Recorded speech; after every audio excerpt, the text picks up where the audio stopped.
Hello friends, அனைவருக்கும் வணக்கம். இன்றைக்கி என்ன செகண்ட் நாளாக நம்ம ஜூஸ் போடலான்னா சொரக்காய் ஜூஸ் தான் போடலான் இருக்கேன். இது செம்மையாக இருக்குங்க. உடம்புல இருக்க நூறு கெட்ட நீரெல்லாம் வெளியேற்றக்கூடிய பலன் அதுக்கிட்ட சொரக்காயில் இருக்குங்க. வெயிட் லாஸ் பண்ணுறவங்களுக்கெல்லாம் ரொம்ப யூஸ்ஃபுல்லாக இருக்கும். போட்டு இல்லாமல் வாங்க எப்படி போடலான்னு பார்க்கலாம். அதுக்கு முன்னாடி முதல்ல என் சேனலை இப்போ தான் பார்க்குறீங்கன்னா சப்ஸ்கிரைப் பண்ணிவிட்டு வாங்க, வீடியோக்குள்ளே போகலாம். இப்போ பார்த்தீங்கன்னா ஒரு சின்னதாக நான் வெள்ளை பூசணிக்காய் எடுத்திருக்கேன். ஒரு சின்ன விரல் சைஸு இஞ்சி எடுத்திருக்கேன், தோல் சீவி. நான் என் ஒரு ஆளுக்கு போடுறதால அளவாக தான் எடுத்திருக்கேன்.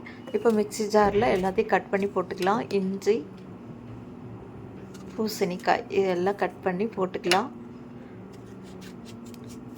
உங்களுக்கு எத்தனை பேர் இருக்காங்களோ அத்தனை பேருக்கு வேணுன்றது குடிக்கிற அளவுக்கு போட்டுக்குங்க. தோலெல்லாம் எடுத்துட்டும் போடுறாங்க, ஒவ்வொருத்தரும் விதையோடு கூட போடுறாங்க. நான் இப்படி தான் போடுவேன். அப்புறம் அதுக்கு தேவையான அளவுக்கு தண்ணி விட்டுட்டு கல் உப்பு போட்டுட்டு மிக்சியில் நல்லா அரைச்சிட்டு வந்துக்கலாம். நல்லா அரைச்சிட்டு வந்து வடிகட்டியாச்சு. நல்லா வடிகட்டி எடுத்துக்கலாம். ஒரு டம்ளர் இருந்தால் போதும். அதுக்கு எனக்கு ஒரு அளவுக்கு தான்றதுனால நான் அளவாக போட்டிருக்கேன். இப்போது இதில் முக்கியமான 2 பொருள் சேர்க்கலாம்.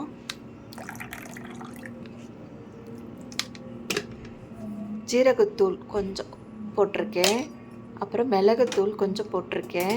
நீங்கள் வேணும்னா இந்த பூசணிக்காவோட நெல்லிக்காய் கூட ஒன்று போட்டுக்கலாங்க. டேஸ்ட் நல்லாயிருக்கும். இப்போ எல்லாம் ஒன்றா கலக்கி குடிச்சிக்கலாம். அவ்வளோதாங்க, சூப்பரான ஜூஸ். அவ்வளோதாங்க, கட் பண்ணால் போட்டாச்சு. ஒவ்வொருத்தரும் ஒவ்வொரு மாதிரி போடுவாங்க. நான் மிளகும் ஜீரகமும் தூள் போட்டுக்கு தான் குடிப்பேன். உடம்புக்கு ரொம்ப நல்லது. சுகர் எல்லாம் போட வேண்டாம். இனிப்பு வேணும்னா உங்களுக்கே மிளகு ஜீரகம் போடாமல் தேன் கூட கலந்து நம்ம குடிச்சிக்கலாம். ஆனால் இப்படி குடித்தாதான் ரொம்ப நல்லதுங்க. இந்த வீடியோ உங்களுக்கு பிடிச்சிருக்குன்னு நினைக்கிறேன். பிடிச்சிருந்தா லைக் பண்ணுங்கள், ஷேர் பண்ணுங்கள். அப்படியே என்னோடய சேனல் சப்ஸ்கிரைப் பண்ணுங்கள். பாய்.